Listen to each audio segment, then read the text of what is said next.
Love myself more is a question, probably one of the most frequent questions I will get from my clients. And if you're curious as to how you can love yourself more or love yourself, then this video is for you.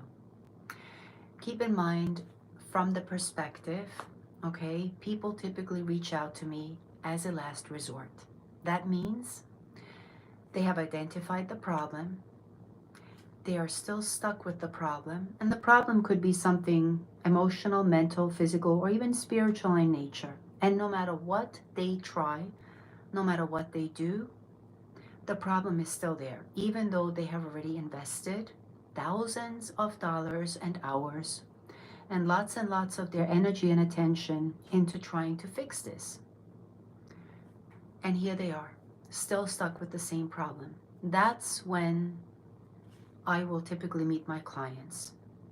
And when I say they have tried everything, therapy, self-help books, self-development programs, classes, coaches, courses,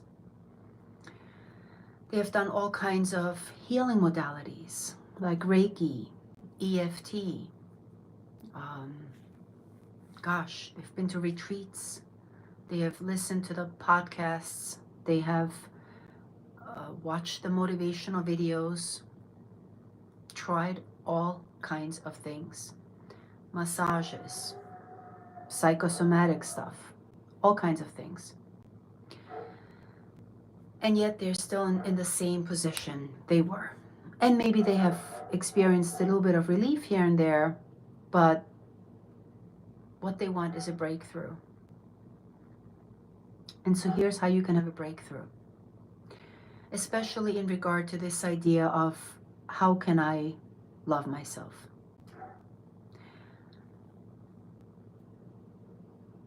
My work, of course, is often with the person's subconscious because we want to identify and investigate what might cause a person as incredible, as gifted, as talented, as smart, as capable, as incredible to not love themselves. That should be the question number one. So we will typically go on a investigation. What is the root cause of why would you not be able to love yourself the way you deserve, the way you want to, the way you need to? And I don't want to make a generalization, but typically the answer lies in childhood. Let me give you an example. In my opinion, one of the most disrespectful, disempowering, destructive things you can say to a child is don't cry. You have to be strong. Big boys don't cry. Don't embarrass us. Stop crying. Don't be such a sissy. Don't be so weak. You have to be strong. And you can clearly plug in your own shape, form, idea of this, okay? Any color will work here. And why? Why is that the most destructive, disempowering? In fact, dis-ease producing. I know, I'm saying some big things here, and I mean every word. This is gonna keep beeping, so we need to shut this off. Why? Why is that the most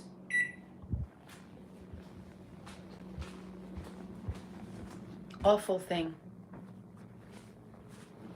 you could say to a child? Because, shall we get into this? Because imagine really the first 13 years or so, a child lives, experiences life through their emotions, not through logic. They don't have the ability to discern, is this right, is this wrong, is this good, is this bad, is this useful or not.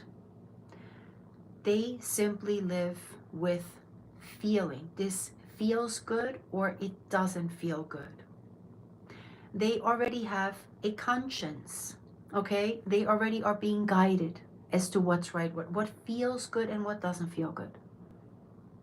And so imagine if a child begins to cry. And obviously, a child doesn't cry for no good reason.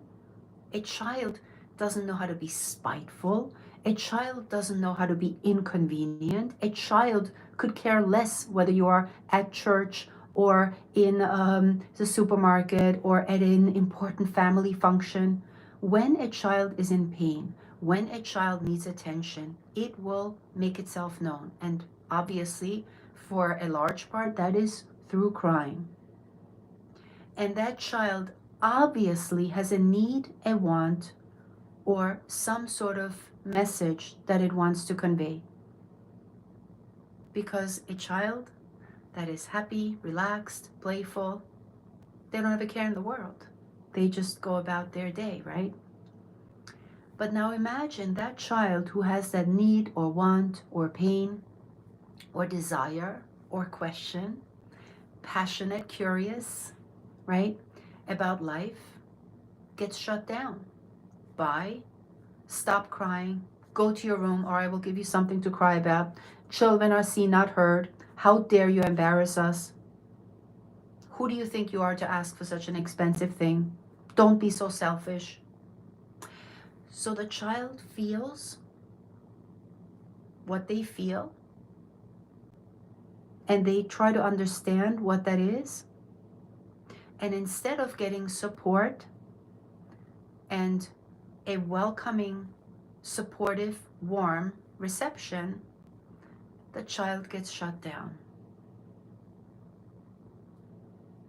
And obviously, this doesn't just happen once. This happens a lot. So what do you think something like this will cause? Within a split second, the child basically learns there's something wrong with me. I'm not important. I am broken. I am unlovable. I don't deserve attention. I am stupid. I am a nuisance. Not because that's the truth, because that is what they experience. And that is the conclusion they draw out of this. All because we're dealing with caregivers who don't know how to handle emotions, don't know how to teach emotional intelligence. And ladies and gentlemen, welcome, because right there at that moment is when a child learns to suppress itself, to cut part of itself off, shove it down, push it down. And do you know what grows? What comes up instead? While we push down, right, this child with its emotions, its needs, its feelings, nope, you're dumb, you're stupid, you're too much, you're too emotional. Child basically, right? Oops, there must be something wrong. I gotta hide this part of me. This part of me is not okay, because my job is to conform, perform, and obey. So what does develop out of that is shame. Shame. Not just a little bit, massive amounts of shame. Which ultimately, we bring that into adulthood, and now we have an adult that is consumed with so much shame, unconscious shame. That's the tricky part here. That is the trickiest part, because the adult doesn't actually consciously understand the reason they're not able to love themselves is because they still have shame about not living up to the caregivers, teachers, coaches, bosses, girlfriends, boyfriends, neighbors, relatives, siblings, expectations, parents, obviously. And what started with a little seed of a belief of I'm not good enough, I'm not lovable, I am broken, there's something wrong with me, I can't be loved, or any kind of convoluted belief that starts as a seed, eventually turns into an avalanche. And as you know, an avalanche is obviously very, very destructive in nature.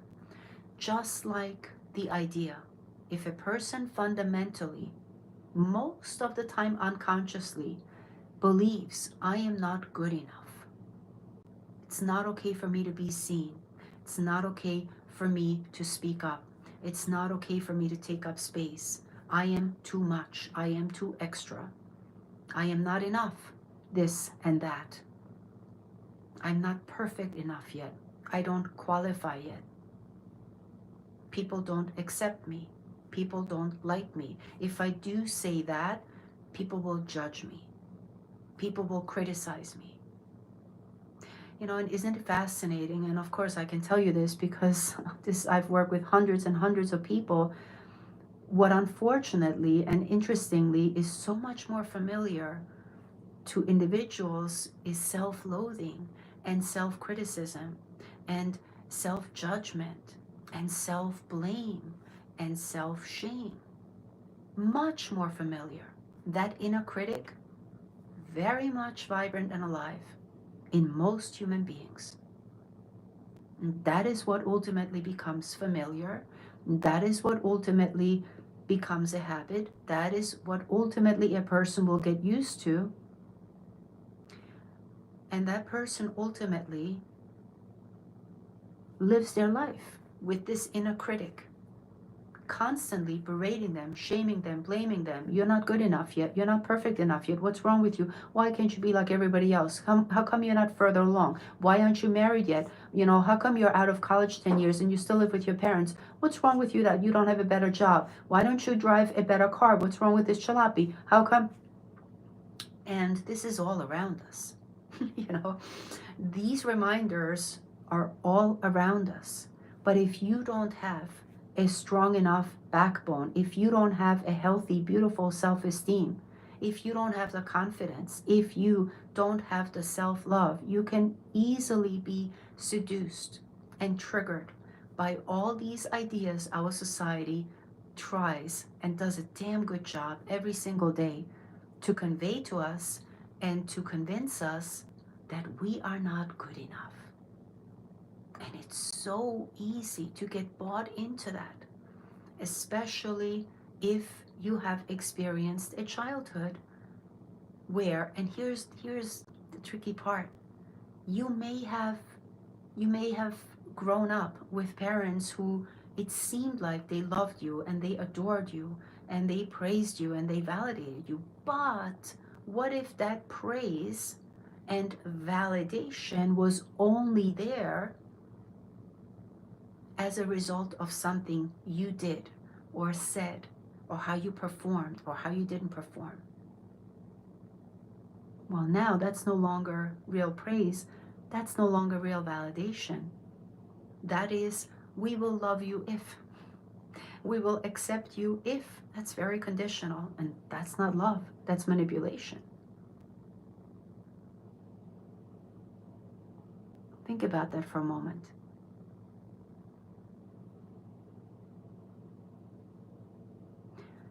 What if parents versus children who then become adults have different standards, different rules, different values, different morals? Then what? Could that also be? And maybe that child who grows up an adult maybe hasn't given themselves permission to have the audacity to ask yourself, what are my core values? What do I want in my life? What's important to me?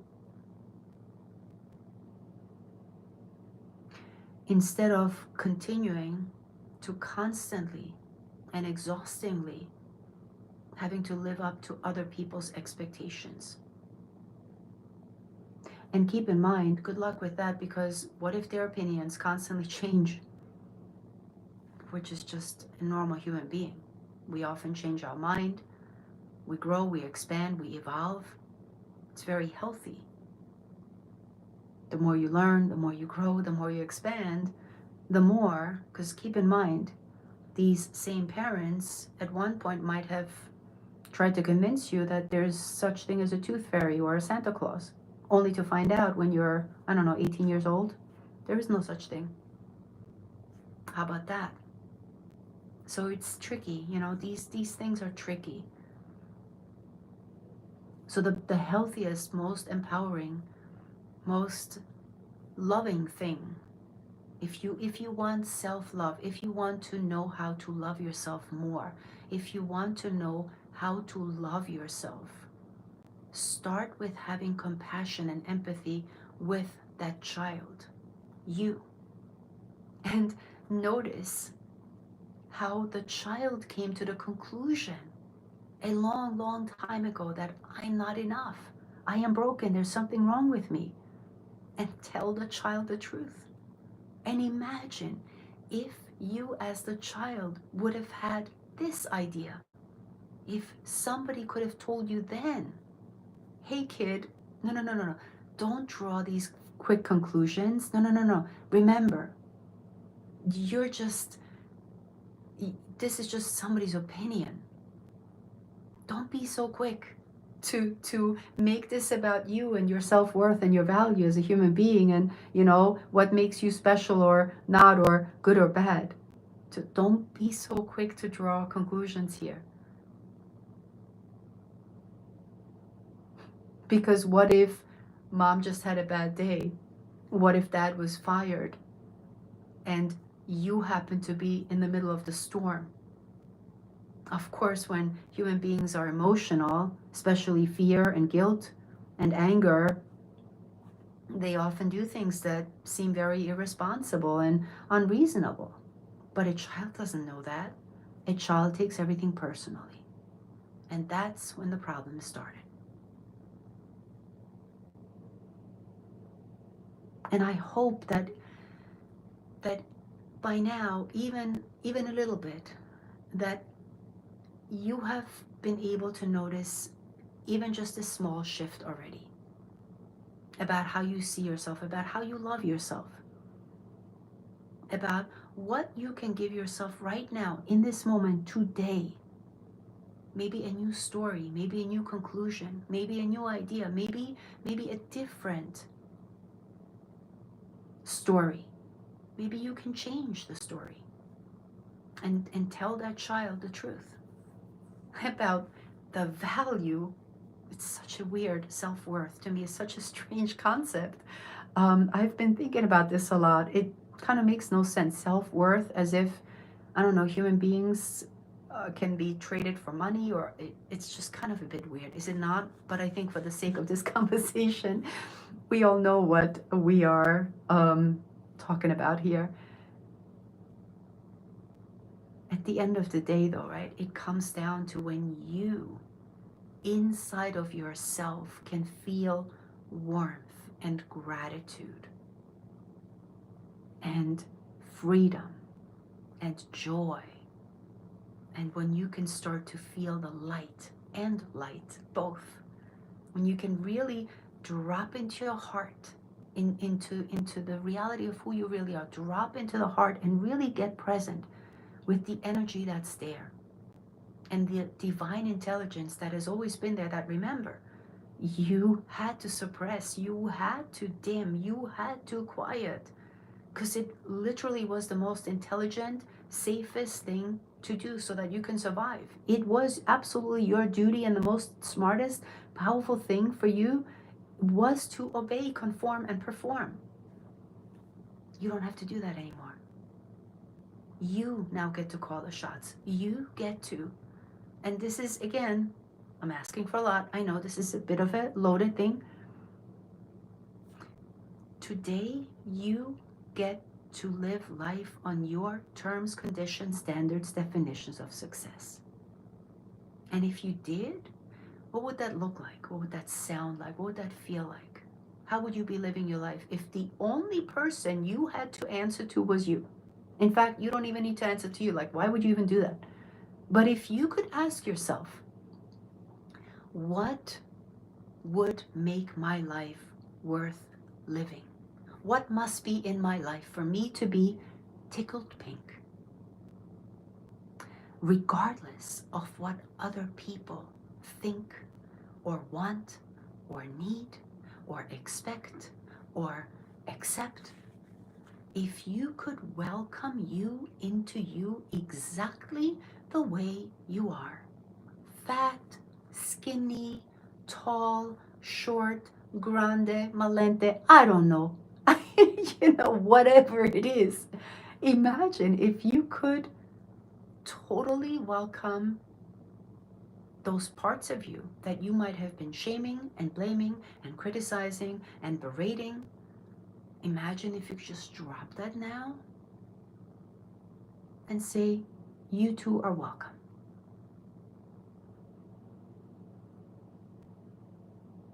What would that be like? And if you could start just small and start somewhere, because what we did today is we initiated something really powerful. And this is going to grow and this is going to expand unconsciously. It will just happen by itself. And every day, maybe an inch, maybe a centimeter, maybe something even big, it will continue growing. And you will get more and more realizations and insights and understandings and wisdom about this. And before you know it, your head is going to be so big that you won't even fit through a door. Just kidding. But why not? You might as well. You might as well become as full of yourself as you possibly can. Because if you don't do that, nobody is going to do it for you. There's only one you. So you have a choice. You can continue tiptoeing around, minimizing yourself, smalling yourself, quieting yourself, excusing yourself like you shouldn't be so much, and oh, who do you think you are? And oh, what if I mess up? You can continue doing that. And you already know what that is causing. It's exhausting. It's fake. You know that's not the whole you. That's the programmed version of you. Or you can start playing with more and see what happens.